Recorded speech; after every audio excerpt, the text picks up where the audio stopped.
Some progress here. Nearly 2 decades after specialised police units were shut down, the Murder and Robbery Unit is again part of the SAPS structure. National Police Commissioner Kekhle Sitole has told eNCA it is part of efforts to tackle the growing crime problem. Former Commissioner Jackie Selebe closed specialised units in 2001, a move largely blamed for escalating serious crimes such as murder. eNCA's Barry Bateman reports. South Africa is often described as the murder capital of the world, and with good cause.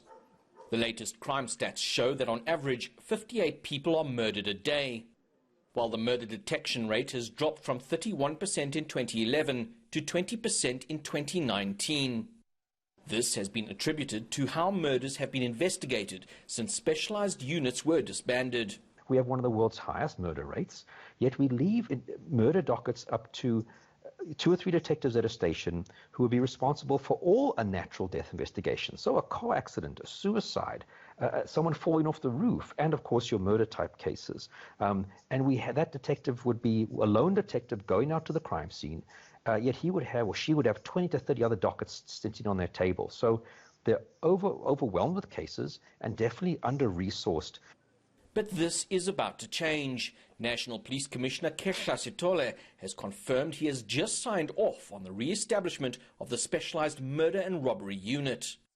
Although this function has been carried out by task teams, it is now formally recognised in the SAPS structure. Now, I must just put in resources in the form of vehicles and everything so that they operate fully fledged. But as we're speaking, murder is a problem. That's why I said let them immediately start operating at that team level just to respond now. But I have approved it. It's there now permanently. It's just a beefing up of resources. This means murders will no longer be handled by overburdened detectives at station level. Such cases will instead be referred to investigators whose sole responsibility it is to solve murders.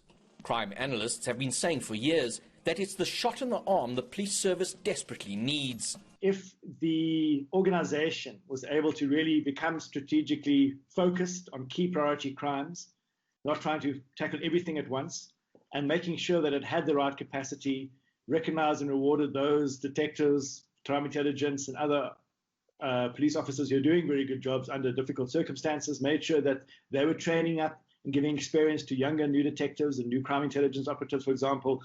There's a real clear plan around that. We would see big reduction. The COVID-19 lockdown has dramatically changed crime patterns.